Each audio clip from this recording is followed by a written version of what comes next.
Thank you very much. My name is Ian Saviswat. I'm from the Open Society Foundations.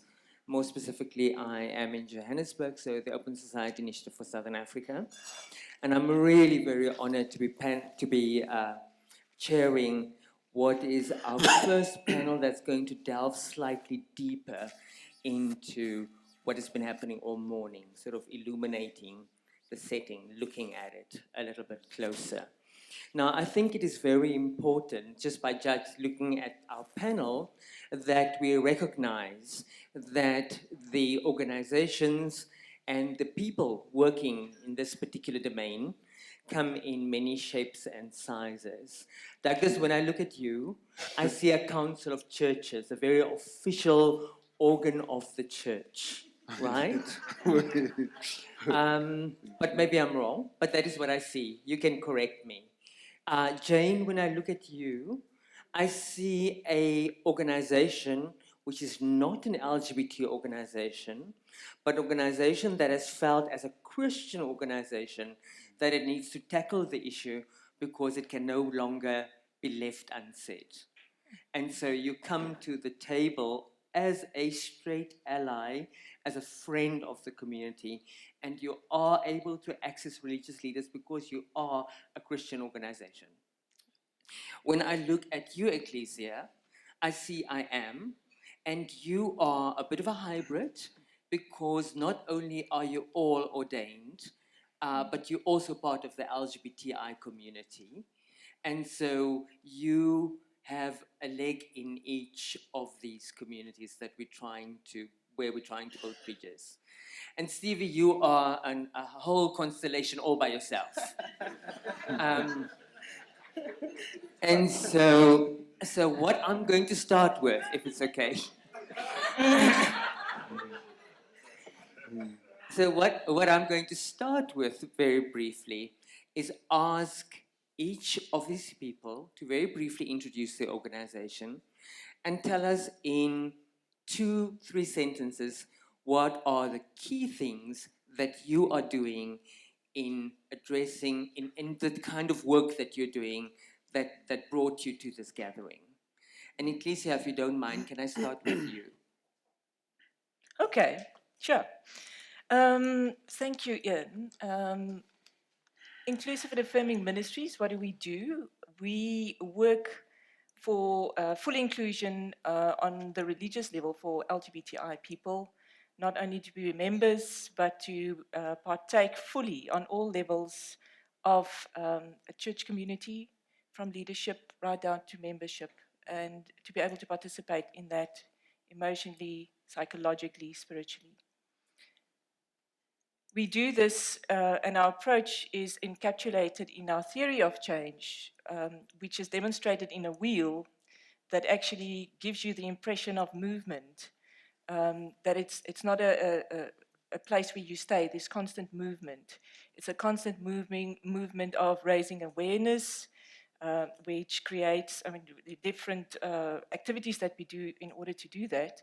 We create awareness that open people's minds, that we're not on the subject where we have to say how we approach now, just a brief introduction. Where we want to open people's minds, open their hearts, empower them so that they come into action, that they come to a place where they cannot resist not being part of the movement of transformation, so that doors can be opened on all levels. And that is our mission. And so we work in South Africa, we work in our region, the region of Africa. Currently, we've got 8 countries that we're working in. We also have a safe home in Gugulethu, which is open to LGBTI people, refugees, people that have been chased from their homes due to homophobia, judgment, and so forth. I'm going to come back to you, Ecclesia. Jane, your country has a preamble that starts with Zambia is a Christian nation. It is a preamble that fills me with dread and fear. And I am wondering how one works in a difficult country like yours. But before I get to that question, just tell us very briefly about your organization. Okay, my name is Jen Galuba. I'm the co-founder of Debt Resources Foundation. We are working in Zambia with the clergy. What we are trying to do is to build the bridge between the clergy and the LGBTIs. So we carry out sensitivity workshops, and we try to share information between the LGBTIs and the clergy.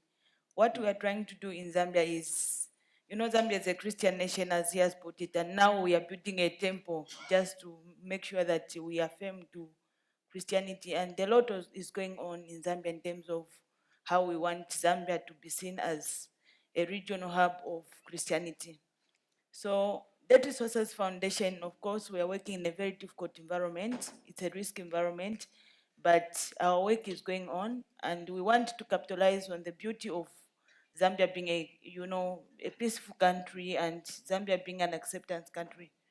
So there are three things that we are doing. We are working with the clergy from the churches, because there are two types of organizations. There are those organizations which are formed by the churches, like the Council of Churches in Zambia, the FCZ, and there are also organizations formed by Christians like myself.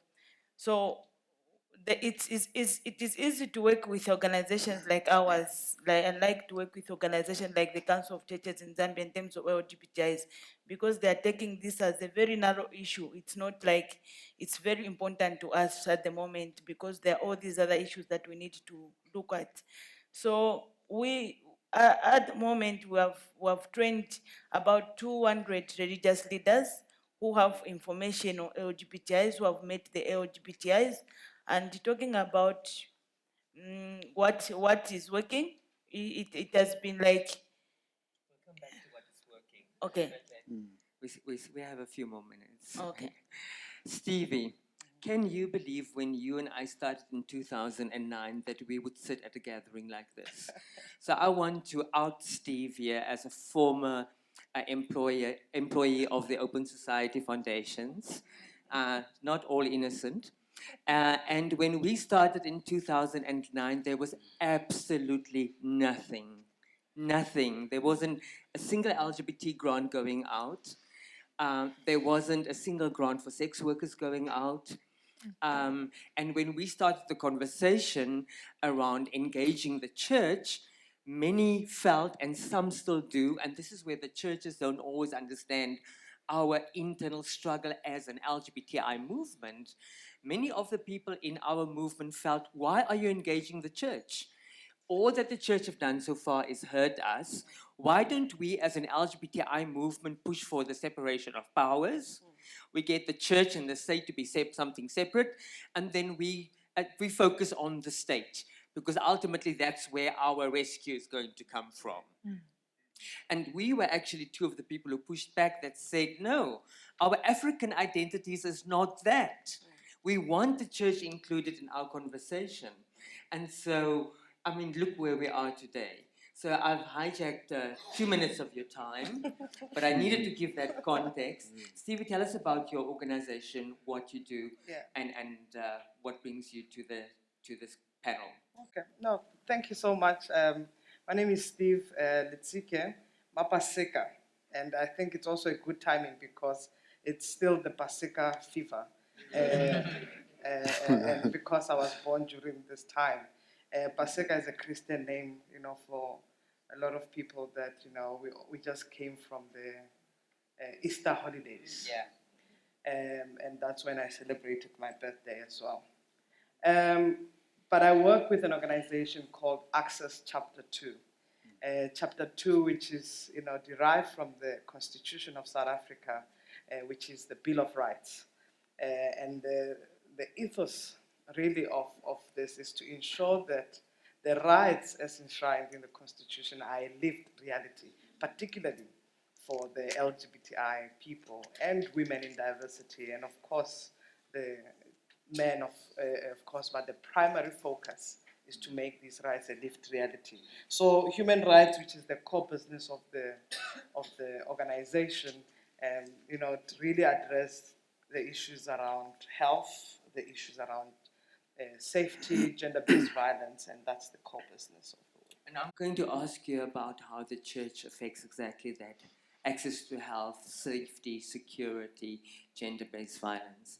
Douglas, tell us about the KwaZulu Natal Council of Churches and maybe a little bit about your journey. It's wonderful to have someone representing a council on this panel. So it would be good to know a bit more about that. Sure. Sure, thank you very much. Yes, I represent KwaZulu Natal Christian Council, and I'm glad that I came along with a very strong delegation of church leaders, but also I'm very happy that we have invited heads of churches, some of whom have started arriving.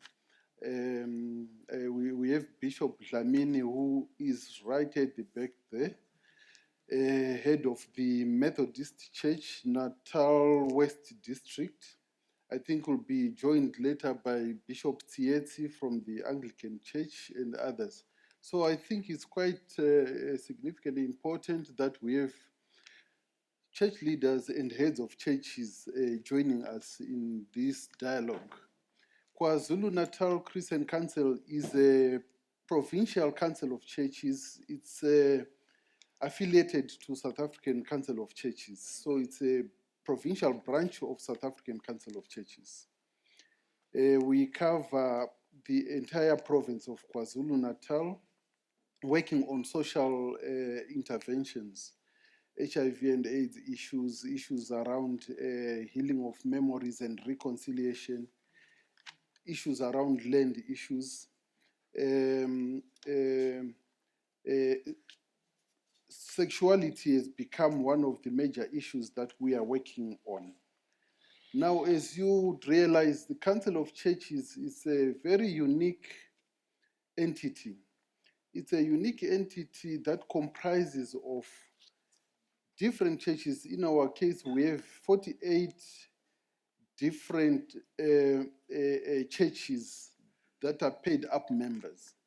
Now, of the 48, when we analyze their profiles, etc., and where they stand, for example, on homosexuality issues, you find that quite a lot of them are opposed to homosexuality.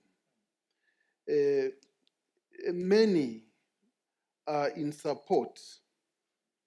A whole lot don't know, are not informed about the issues, and then a whole lot is also looking for answers so as to move forward. And others simply don't care about the issue. So it's a mixed bag of the whole spectrum, from supporting to opposing to wanting to join us to look for answers and providing care and support to those that are affected.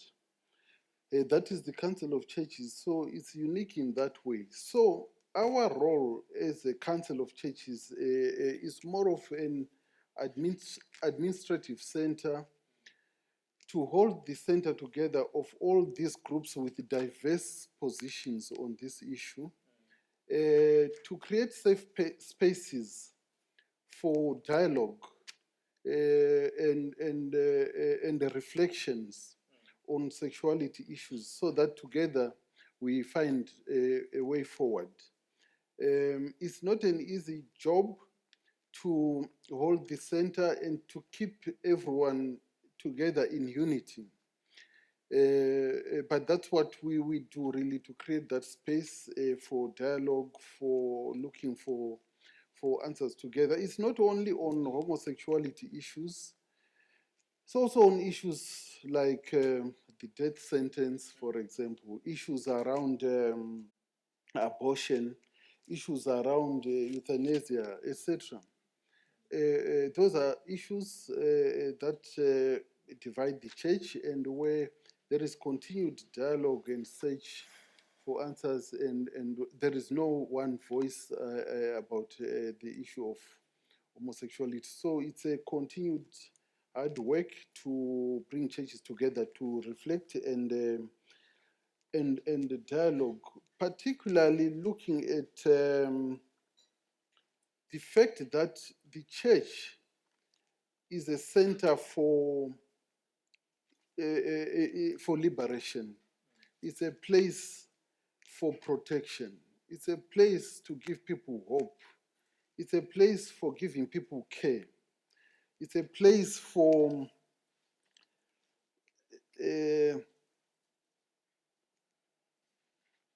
counseling, etc. But at the same time, when you look at the homosexuality issue, you find that the church also becomes this place for segregation, a place for discrimination, a place that is very violent to homosexual people and women. So we have that paradox of the church that, and we have to continue to ask questions around how does the church then give that care, support, protection, love that we are talking about, but at the same time has got these issues.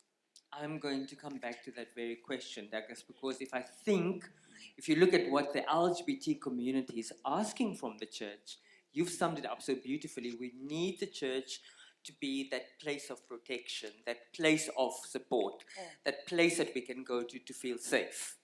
And that has often not been the case. I sometimes get the feeling, and I want to remind people in the room that yes, there's a panel, but this is our conversation. So please feel free to put up your hand if you feel there's an urgent intervention or something to contribute. But I really want it to be an interactive reception. I sometimes get the feeling that some churches, because the church isn't one thing, that some churches are ready to accept women, that some churches are even ready to accept us as gay, lesbian, bisexual, transgender, and intersex people, as long as we know our place. Right? So, women, you are more than welcome to join the church, but please know what your place is. And you LGBTI people, it goes even further for you. Not only know your place, but also know what you should look like. Right? If you are coming here as a couple, I want to be able to see which one is the wife and which one is the husband. And don't come with your gender non-conforming nonsense. Make sure you fit. Ecclesia, how do we unzip those neat boxes so that there can be more of a fluidity? Is it even possible? Are you asking me if you're inside the church, a member of the church, a minister of the church, or outside? Or maybe I should just... Why not as both? As both. Well, I think it really, if you look at the context of the church and just a basic definition of what is church, it's the body of Christ. And what is the body of Christ? It's people. We are the church as we sit here. And when you talk about people, it is about relationships.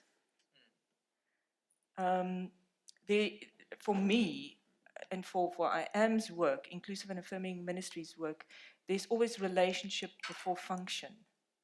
You cannot ask someone to do something if you don't have a relationship with them. And on many levels, we've heard it earlier when someone said, if you have a conversation on a church level, perhaps even, in some of our workshops, some of these church leaders would say, but, we don't have any LGBTI people in our church because they don't look like a husband and a wife. And whether it's denial or whether it's a genuine truth that comes from that particular person, it's actually, there's this disconnection of actually having relationship. And I think that's a little bit of an indictment on the church, even though we church and we people that are together as meant to be the body of Christ, there's a disconnectedness, there's a falseness of relationship. There's a shallowness in the relationship, if I dare say that. There's no realness in that you don't really know who I am. even as a minister on the pulpit, standing preaching, there's some kind of an elevation, some kind of an idea that members have of this person in authority and power. But there's no genuine relationship to know that actually I'm also a person. I have some kind of a sexual orientation. And then also this myth, you know, in the relationships that if you're heterosexual, all the heterosexuals are the same, they're boxed the same. So it is about genuine relationships, connecting with people, you know, saying, but I actually, Ian, I've been with you and I'm a lesbian for so many years. Didn't you know it? And just referring to my own journey, where I've built a relationship with 2 congregations over a number of years, and they got to know me, which was a vulnerable position for me. Having a relationship, a genuine relationship with another person is calling you to be vulnerable. And for leaders of the church, I think that's the call, to have a vulnerable leadership, and to risk sharing yourself. And you will see people will fall in love with you, in spite of the flaws that might be perceived. So it's in relationship and the dialogue that goes with that to create the safe space. And you know, unpacking that, I think sometimes we have a false sense of dialogue. Because when is it safe to genuinely say who you are? And who says it's safe? I feel quite safe here because, I mean, I really don't care what you think of me, or, you know, if you like me, if you don't like me. And also my private life is a little bit more public. So I'm ready to be the vulnerable person. And there's many others that have stepped up and say, I'm also on this. And there's many that have gone before us saying, you know, I'm prepared to stand up and to say, this is really who I am. But I think the religious leaders are called to that place. And it's a daring place. It's a frightening place at times. And it's in that reconciling your own reality, your own sexuality with your spirituality. And I think many of our religious leaders are afraid to go there because they might discover something that is not so heteronormative or perfectly boxed. And you know, then you might be rocking the boat. But I'm making an appeal, please rock the boat a little bit. I don't know if that makes sense. Yeah, and it is part of the challenge. I don't know. I'm asking the religious leaders in the room. It's part of the challenge in dealing with the LGBTI community, the fact that we do ask you to rethink what normality is. You know, you preach normality from the pulpit every day, whatever that is, and it looks different in different churches and different denominations, depending on whose mouth it comes from. And then we come as LGBTI people and we challenge that notion. And so I'm wondering if that is part of the discomfort. Stevie, you work with ministers, and I sometimes think it's a complete waste of time, but that's a different story. Not ministers of the church, ministers of government.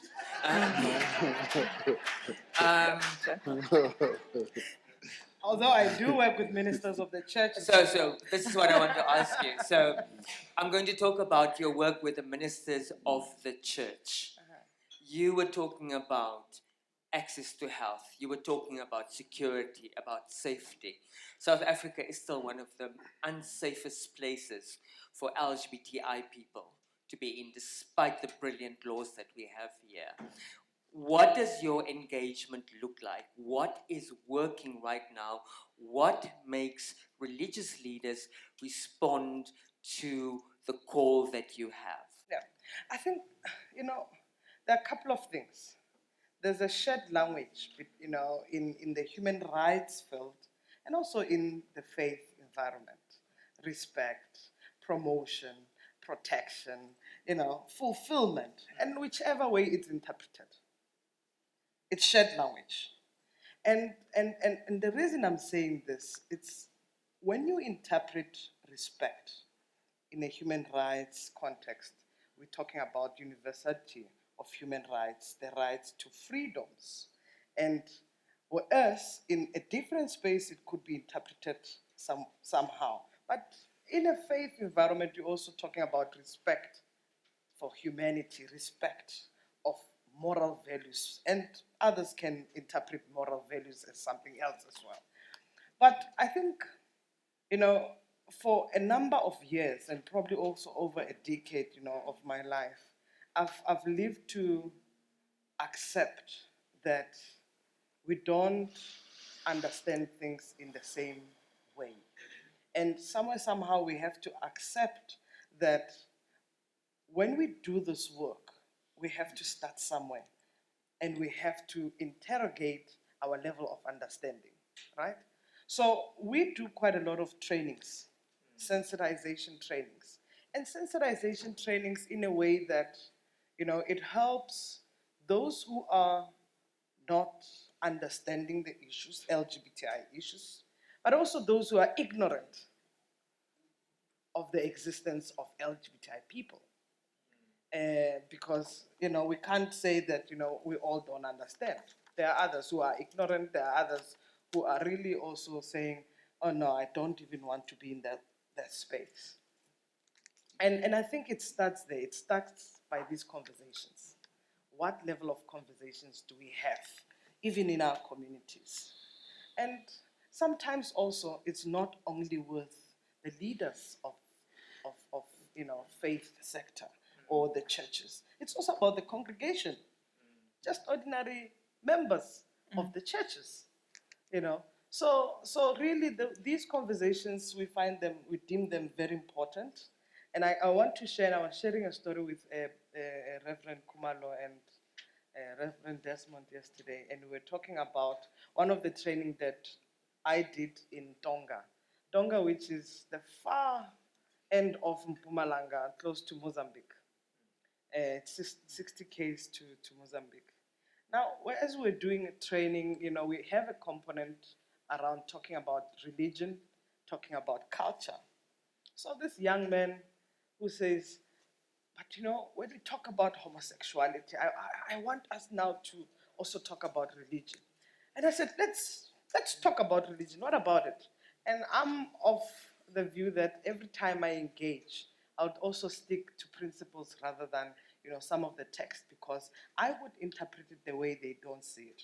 So sometimes I stay away also from text. And the young man says to me, Steve, let's open the Bible. And I said, are you sure you want us to open the Bible? I said, no, let's not open the Bible. Let's just talk about principles of religion. And he says, I want us to open the Bible. And then I said, all right, let's open the Bible. But I want to start with questions to you. Do you have kids?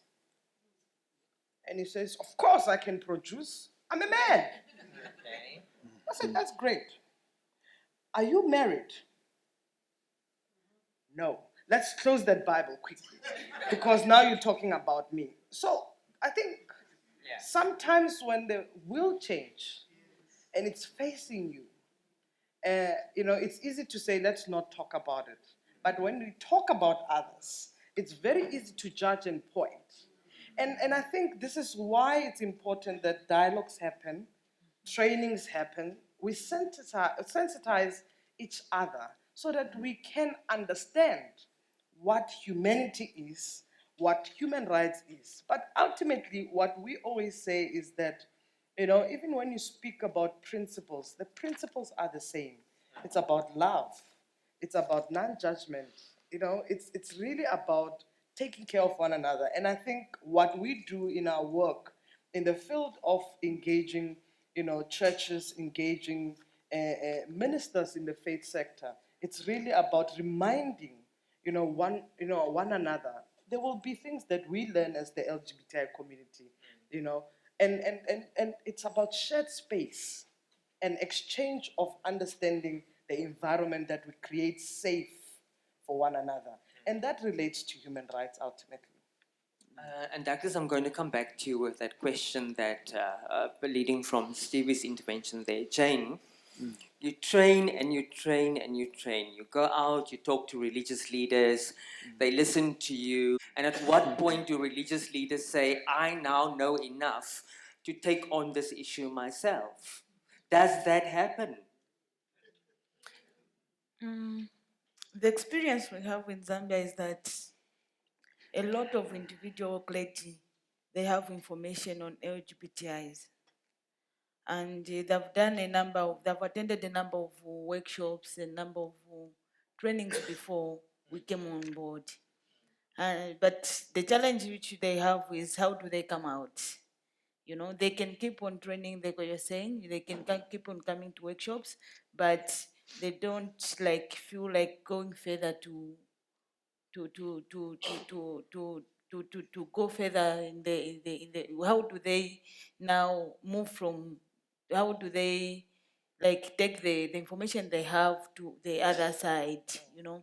So what we are doing at Debt Resources Foundation, the question which they were asking is how to support us if they chase us from our churches. Yeah, so we talk about supporting, it's not like how do we empower them to say, if at all they come out in the church to say, me, I've got information now, I think my position has changed from here to here. We are, I can give you an experience we had when we partnered with House of Rainbow. You know, one of our programs on his agenda was to attend the church, to go to church when it comes to Zambia. So he went to one of the churches in Zambia where we had this pastor trained, and he went through some training and dialogue meetings. So within the church, when he was introduced, said, this person, and he came from this country, he has come to share this information with us and to congregate with us. The LGBTI community within the church, like Kekles was saying, say we don't have LGBTIs in our church. They identified themselves and they made friendship with this guy. From there, they knew that their leader in the church, their clergy, understands these issues. For him to welcome this person in the church, it means there's something he knows. And they came out to the clergy, to the reverend. So we saw that as one step going forward. Say, how would you now begin to build, you know, communities from the churches? You understand? How can we start bringing out people from the church? How can they come out to their leaders? So yes, we people need information because we are going to keep on training and sensitizing the church leaders, because they are also having challenges with other church leaders. Like the others have been saying, there are so many questions which needs to be answered. And one other thing that I've seen is the challenge which has been there is the LGBTIs denouncing Christianity. I think they haven't taken that lightly. It's like you are telling us to accept you, you don't want to accept what we believe in. So in situations whereby the LGBTIs are saying, we are also Christians, but we also want you to meet with us, to dialogue, to agree to disagree and move forward. That situations have worked better, but whereby somebody comes saying, okay, I'm gay, but I'm not a Christian, I think there have been challenges there. Douglas, I'm going to ask you the difficult question. Oh. Sorry, this is coming off. I want to tell you that personally, and I know this is true for many LGBTI people, we are really uncomfortable with love the sinner but condemn the sin kind of thing. I have great discomfort with it. Yeah. Also, Jane talks about LGBTI people must build relationships with their leaders. Why is that responsibility? Why does it flow in one direction? Why do the leaders of the church, who really are the points of power, not reach to LGBT in a different direction? And then I'm going to ask you a third question. Is it possible, and is it strategic to not have a biblical discussion, but to keep it around Christian values and to keep it around bigger issues and not particular texts that are in the Bible? And are there ways in which you, as a community of of church leaders, in which you can deal with those difficult texts. So 3 questions for you quickly. Sure, thank you. I think the church leaders must answer those ones. but just briefly, my thinking is that this is a process of re-education, a process of unlearning old teachings and old socialization. I think there are major fault lines that we have in place that impede or hamper progress. I think Sorajin was asking a question about why are we not moving on to this to the next level? The same things you are asking yourself as well. Yeah. There are major fault lines. One of them, I think, is the training of clergy. Now you are running workshops for people who are qualified, who were trained already, and you are retraining them again. So I think we should go back, ask Professor Kumalo, Professor West, what are you training in the colleges? Yeah, So that true. we have to retrain and retrain again. Why doesn't that training happen here in the colleges? That's one area. That's one area. The second one is about the misinformation that is there. A lot of misinformation. As I said earlier on, in that spectrum of churches, there are those who don't know a thing about homosexuality. They get fed with a wrong information. For example, that all this thing about homosexuality is Satanism. These people are Satanists. And as you know, everyone is scared of Satanism, etc., etc., and it's the enemy number one of Christianity. Number two, a colleague of mine was telling me that, as you know, there used to be violence in KwaZulu-Natal, and the trucks would drop men with guns to cause violence up there. So when they heard about that, there is this issue of homosexuality, and it was described, and one of the pastors asks, so where did the trucks come from that dropped these gays and lesbians this side of town? And the whole story is about this homosexuality is unnatural and it's ungodly. In most African independent churches, there is not much training, formal training. You wake up in the morning, you are inspired, you are a reverend, and you have that information about this thing that is ungodly. So there is misinformation. It's one major fault line in the work that we are doing.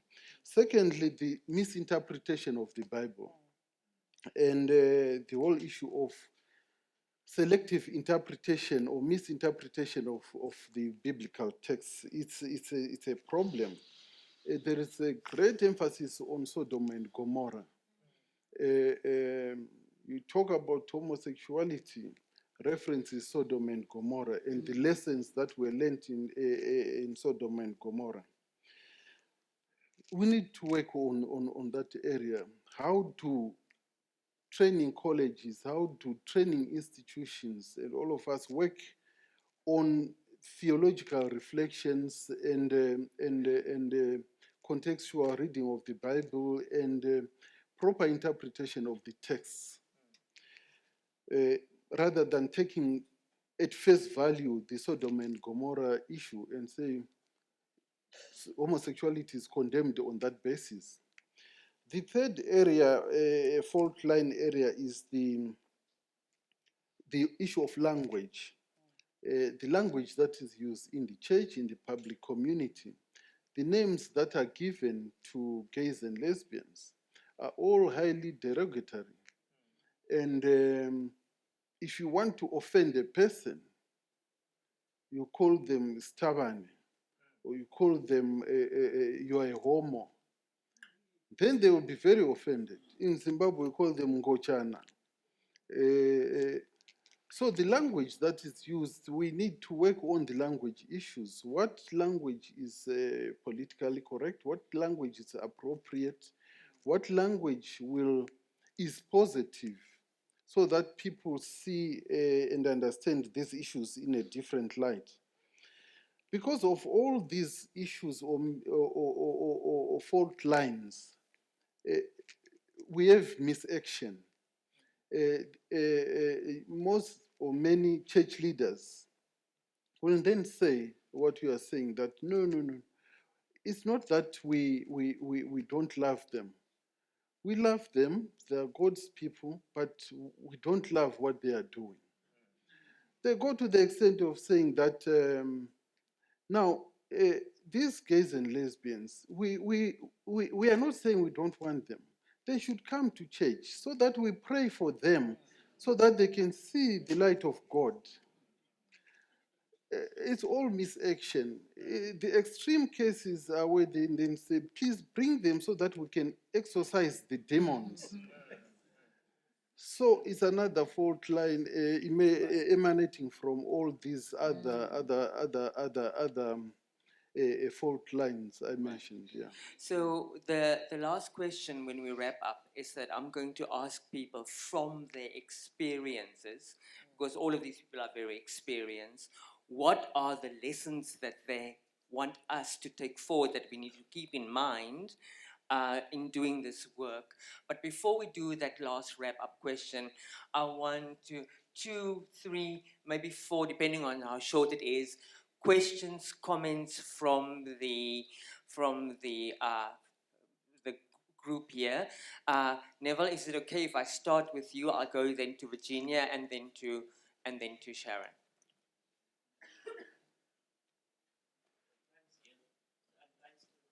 Yeah, it is on. So,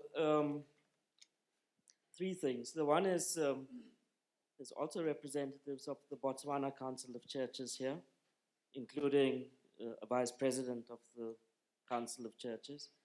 And we, in fact, invited all councils of churches from Southern Africa.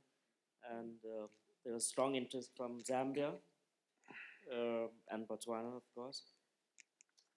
Interest from others, but also active opposition from some. So no, I don't want to go into all the details. What was But the for example, so a council of churches said, well, we're unable to come because of other commitments, but we're also unable to send anyone to represent us because of the issue being discussed. And went on to say, Muslims and Christians in this country have decided that we oppose this issue, and so we can't engage in it. So there's a mixed bag, but it struck me that one is that there's a lot of training and kind of sensitization, education going on, but there are also some other very interesting things.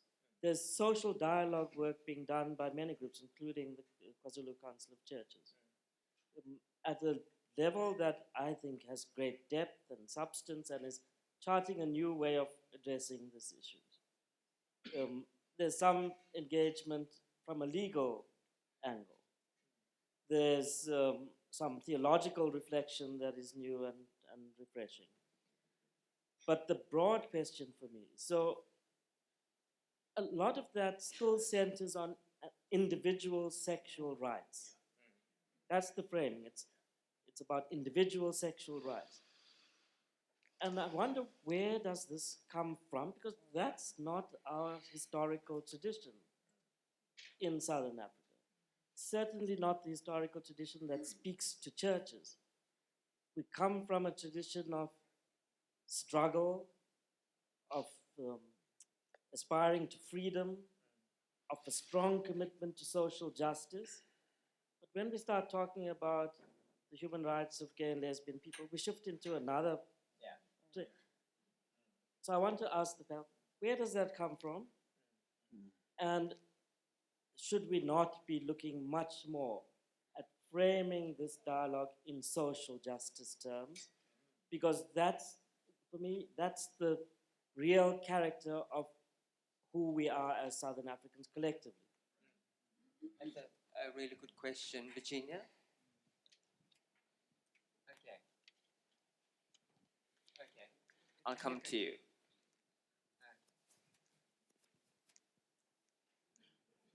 I just want to raise two things. First, and based on my experience, the Grace Bible Church in Soweto, more than 40% of the people that go to the church are LGBTI people. But then they are told, you are welcomed, but you cannot marry you. We are going to pray for you. And this takes me to a point of me asking this house to also question the role of the churches when the Civil Unions Act was adopted. That it is called the Civil Unions Act because it was not going to be same-sex marriages becoming part of the Marriages Act. And I think that's the first thing that the religious leaders need to look at why the separation. We are talking about being equal, but there's still the separation. And the second point is about the statement. I'm thinking about this statement as you were raising these statements here, that there is also another thing that is being said, that it's only God that judges people. But for me, it's problematic because I don't think me being a lesbian is a wrong thing. Why should I be judged? Why should God judge me? Because He created me like the way I am. So this thing about, I think it goes back to the language that even if we are trying to accept people, but there are also things that we say that are also problematic, because I wouldn't go to a church where I'm told we are not going to judge you, but God will judge you. Because I will continue being a lesbian, and that means I'm in that church continuing to be judged.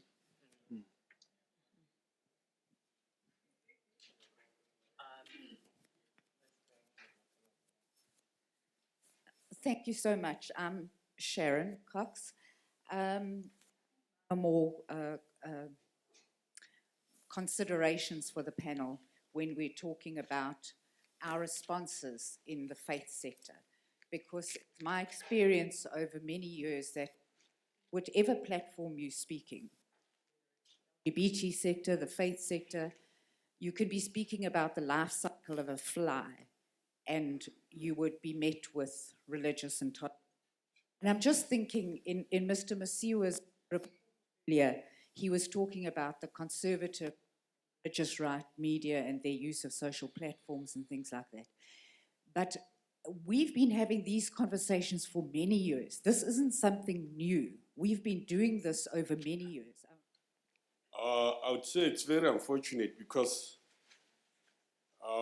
the churches, in most cases, we are not proactive. We are reactive.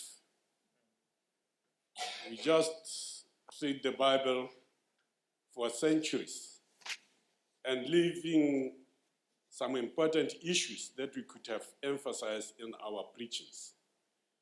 And when something erupts, we start to argue on our theological understandings.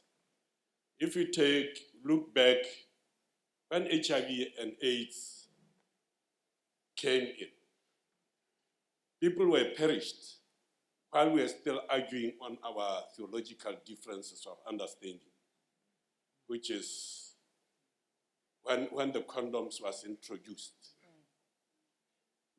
Some of the churches were very, very much particular about it. But as Botswana Council of Churches, we consider homosexuality as a variation of sexual development.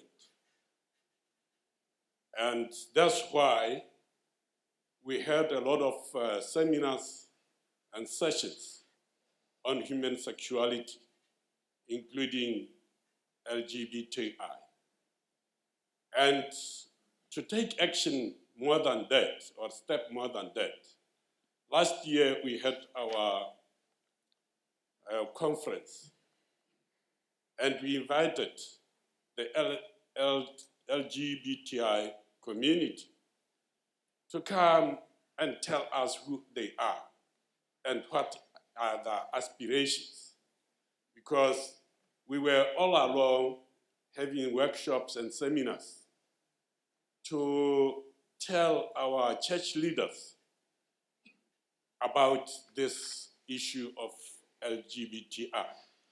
We invited them not with a homophobic spirit, but with a love spirit, so that every church leader could come, could hear exactly what they are, could understand what are ambitions and the track that they want to take. And we don't look homosexuals as a group that has been in a limbo somewhere, then introducing itself among our communities or societies, because they are our children. They come from our families, and we must understand them, and we must talk to them. Some churches, yes, as one has said, they look them at the acts as satanic. But our contention is, Jesus came on this earth for the sinners, if it's a sin. So why can't you call them to church and dialogue with them so that we can hear the difference? And that is our stand as Botswana Council of Churches. And we are continuing on that dialogue, and we will keep on continuing until the leaders of the churches that are affiliated to BECC rather, Botswana Council of Churches, should understand and deal with them. And unfortunately, some of the church leaders, possibly they're going to have gays and lesbians in their families. Are they going to drive them away and delete their surnames and names from those children? Or what are they going to do? Thank you. Thank you very much. Okay, the last one, please. Thank you so much. I think firstly, I need to acknowledge other foundation and ACAS and other organizations who created this platform or engagement. Solaka Shalembe from KZN, Council of Churches. I think one, let me say to acknowledge Dr. Douglas for being open on the issue of sexuality, that the church, it's divided into two on this matter. That is the reality and that is the fact. Secondly, we're in a situation where some churches, they are still resisting to deliberate on this matter. And some, they are willing. And some, they are in a transformation phase. So, we all aware that church, the issue of sexuality, it's a taboo subject in the church. We all know that. And I don't think a radical approach will assist us to penetrate this issue of homophobia in the church. But we must devise strategies or holistic approach, humanitarian approach or perspective, spiritual approach. There are many approaches we can use to penetrate the organ or to use them as an instrument to engage churches, because church is one of the conservative community. Yeah, that's all I'm saying. But lastly, the the church is embarking on this journey. I mean, is embarking on this journey at the moment, and we are rolling out awareness.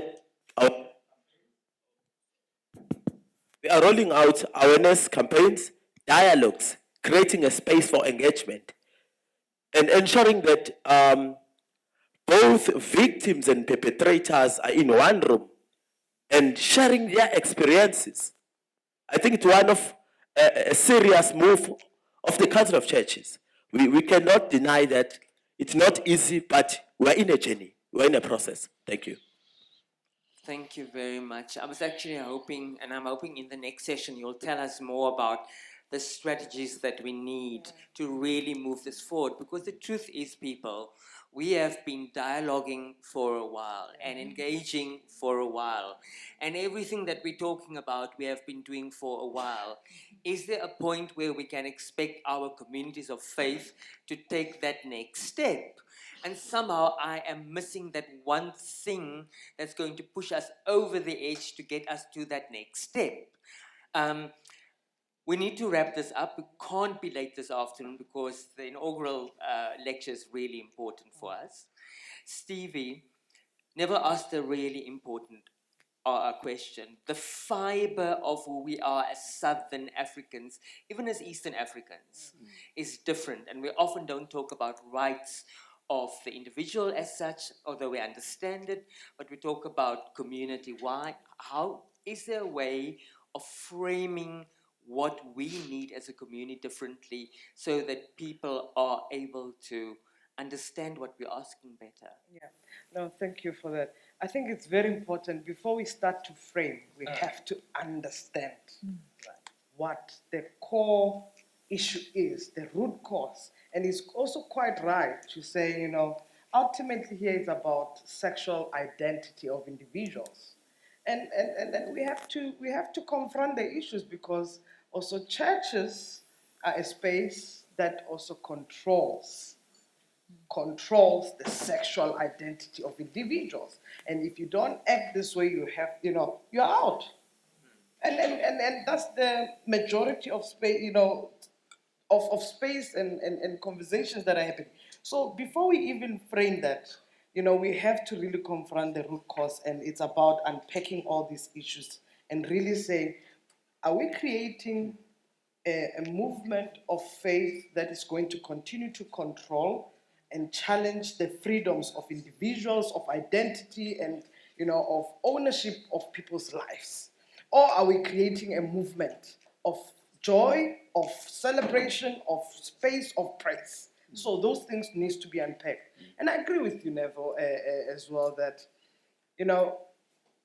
we have to frame also the issue around social justice because it's about socialization. But ultimately, it's also about the kind of behaviors, again, that we're trying to challenge and control. And it's very important. When we speak about social justice, we're talking about something that we need to also remedy. And we're remedying the injustices that exist. And when we remedy the injustices that exist, we have to look at some of the history, the long history that in the Southern Africa region, where we have a long history of prejudice. So we have to start there and remedy that. We have to remedy perceptions and bring a different education or awareness around, new, perceptions that are not new. Often I say, I don't know, just by sitting, amongst all of us, I don't know who's gay, who's heterosexual, because it's not written in somebody's forehead, right? So I would assume, but the moment I start to label, now I start to judge, right? But it's all in the head. But everyone, and I was listening, to a colleague there earlier making a comment, the vice president. The language that we use also can be problematic. Because when we start to say, these people have to come, there has been people even before us who were there. So it's like we're waiting ultimately for somebody to come and say, come, this is your space. But they have been there because it's not written here. It's just some people never say, I'm lesbian and I'm gay. You know, so some of these things that we need to also confront amongst us. So framing the language around justice, around social, we're changing social constructions and society because it's not stagnant, it's not 1908 or before Christ. We're now in the 20th century that say we are all diverse, and framing the social justice in a context that recognize diversity, because we're not and we cannot control people's bodies. We not and cannot control people's identity because it can only be confirmed by themselves. I wanted to lastly say to the point that was made by Virginia, you know, when I look at the history, in fact, 2016 even marks 10 years in South Africa of same-sex marriage or Civil Union Act. And I recall in the conversations at that time when we were fighting to ensure that gay and lesbian people in this country can get married. It was a struggle with the faith sector because they also wanted to protect what they believe is right. So, you know, sometimes you're trying to bargain and negotiate what language or what law should be passed and so forth.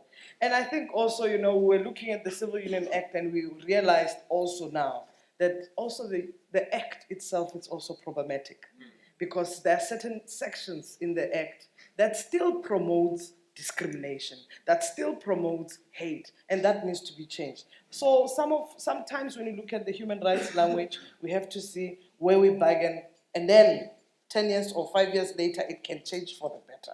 But it's framing in a justice way that also allows freedoms. And churches cannot, or, you know, we should always look at that space that we don't deny these freedoms of gathering and praising. Ecclesia, IAM has worked in most Southern African countries, and you've done a lot of work domestically in South Africa. What are some of the key lessons that you have learned from that process that we could share here, that we could successfully take away? And I also want you, if you can, address Sharon's question that was kind of addressed already by the last comment, but do we need something a little bit more revolutionary in our response? Is the calm dialogue which you very strongly encourage, is it enough? Okay, let me first start by the lessons we've learned, and then I'll respond to Sharon's question. I think for us at IAM, it has been vital to identify that this is a process with people. And one has to understand that. It is a long process. It is a slow process. And sometimes you need to go slower in order to go further. And when I mean that, it is particularly the language you're talking about, Stevie. It's how do you go to a training, you train religious leaders, they feel empowered, they go back to the congregation, but how do you speak about sexual issues if that is a taboo subject? How do you negotiate around language? How do you speak about a penis and a vagina, and you're not allowed to speak about a penis and a vagina? So it's a dilemma for the religious leader and how to help their congregation members to unlearn some really hurtful doctrine. This process is expensive. It is on an individual level, because of certain individuals. Historically, if I just think about our founder, Peter Oberholzer, in the 70s, who had undergone shock therapy, Dutch Reformed minister in Stellenbosch. It's been a long journey for Peter in 1972, or I speak under correction, to come in 2015 and celebrate the breakthrough in the Dutch Reformed Church. It's been more than 30 years, 40 years, in fact, where he when he founded I Am in 1994, I mean, that in itself is 21 years ago. And so you have to be a marathon runner, and not a marathon, an ultra marathon runner in this on this particular subject. It's a slow process, it's expensive, not just, it costs some people their faith. People just give up, they're just fed up. And it's, how do you look after yourself? How do you take care of yourself as a change agent? How do you get supported? Doing the regional work, how do we capacitate, assist some of our network partners, some of those radical religious leaders that stand up? How do we build capacity? It costs money, energy. So it is a complex, I mean, it isn't as easy. I agree with Sharon. I wish also we can get some fire under our asses and, do something radical. However, I think that needs to be planned strategically, especially, knowing my own journey with the church and going the legal route. My church has been talking about human sexuality since, I think it's 1974. And if I look back and just reflecting on the court journey, I seem to think one of the lessons I've learned is that perhaps the church, even though they've got wonderful, beautiful, progressive statements, have perhaps not even progressed on this issue. Nothing has been implemented. And again, I think it's that parallelism that is set in when you come to a wonderful seminary like this, where you get exposed to wonderful teachings, liberating theology, progressive theology, feminine theology, and yet they cannot implement it in the setting of a community. So getting back to that question, how do we formulate? I think it's strategically coming together for our allies to stand up, our heterosexual allies to stand up with us, putting yourself on the line. Last year we started the Queer Christian Leadership. Is it that the name, Laurie? QLF, Queer Christian Leadership Forum. First time in history in Stellenbosch. We brought together gay and lesbian leaders, religious leaders from various denominations in Stellenbosch. We had a profound meeting. And then that was a start, first of its kind, to say what is important, what would we like? And some of our allies that joined us. And it's, I suppose, taking that step further, Sharon, with allies to think, what can you do? And it's always contextually. Otherwise, you do more harm than good. And then I opt again for the slower process, to be more contextual. And that is what we try and do at I Am. Okay. Jane, I'm going to try and make it shorter because we're out of time. Zambia is a very difficult country.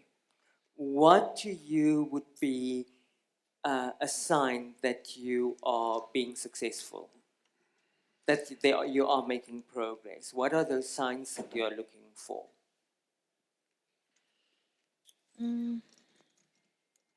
The signs we are looking for in terms of what we are doing in Zambia. By the way, Douglas, you are talking about train, say you train and retrain.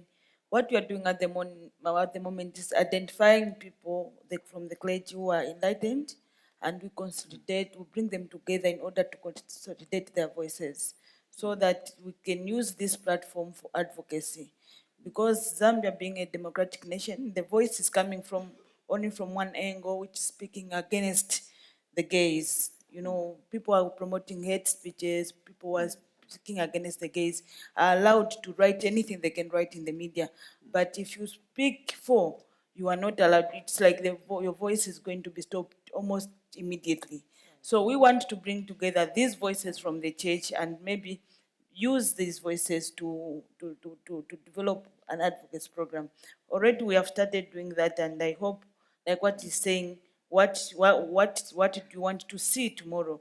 We want to see counter reaction from the from the other side of, instead to always sing opposition, why can't we see maybe positive voices also in the media? I've done that before. The current president was once the Home Affairs Minister, and I remember exchanging words with him in the media when he was promoting hate speeches against the gays. And this time we are going through to an election period. Again, now that he's a president, he has been using issues on homosexuality to win votes, and it's difficult because that time was Home Affairs Minister. Now he's the president. If I speak out, if someone talks, what is the reaction like? You see, so all those things have to be addressed, but we are not going to relent. We are not going to stop. We believe in God, and one thing that gives us a lot of strength that God is on our side, you see, and fear is not going to challenge us. So at the end of the day, yes, it's a risky business. Yes, it's difficult. Yes, Zambia is a difficult country, but we can see that from the trained individuals, they're able to meet the LGBTI communities. They're able to dialogue. They're able to sit down. Ecclesia and Ingrid were in Zambia the other time. We brought about the church leaders and the LGBTI communities. We sat down, have dialogue together, and those are positive signs. In Zambia, what people are saying, especially in fact from the church, they're saying, you can have your workshop, your dialogues, but don't come out. You can do whatever you want to do, but don't come out in the media and say, here we are. Now, that's what we want to do. Why should we keep on being in the closet? Why can't we come out and say, there's another voice speaking about these issues? Right, that's a good point. I know you are a priest, pastor, but you have to keep it short. Sure. If there's one thing that the council can do to Yeah. really take the conversation forward, Yeah. what is it? Okay.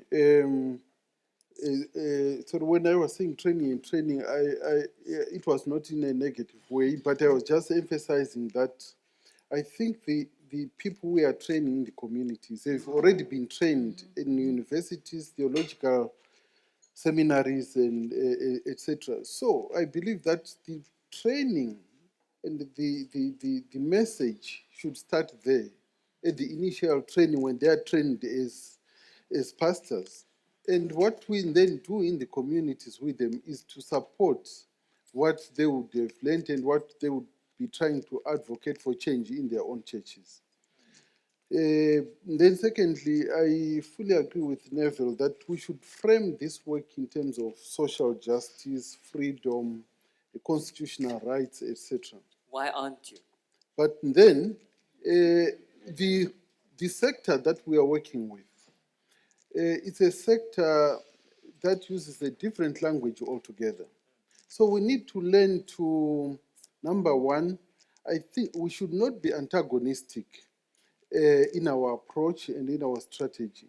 We should rather create allies, identify those that are supportive, create allies, and continue to work with them towards transformation. But the second thing is the church would like to talk more about the prophetic voice, the pastoral action. Now, it's the same thing as social justice and rights and dignity. When we talk about prophetic voice, etc., how do we then look for language that appeals or that articulates the same thing in this sector, so that the church leaders can buy in what we are talking about when we talk about social rights and constitutional rights, etc.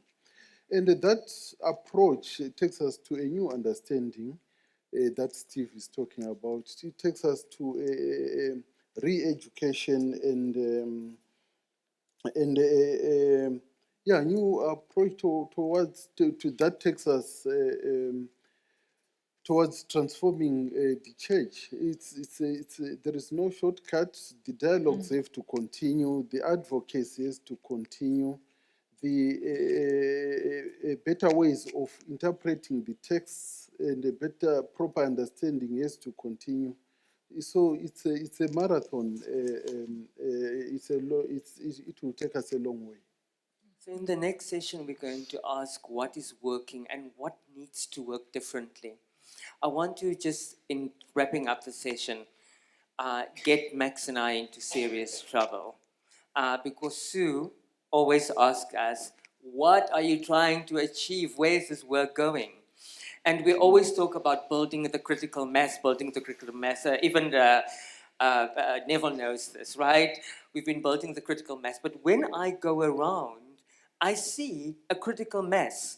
I just don't see the critical mass taking the action that I thought it would take when it reached the mass that I thought it needed to reach. And so the question then is, what is it that we need to do? Because I actually believe we have the critical mass. We don't need a massive mass, we just need enough. We have it, look at this room.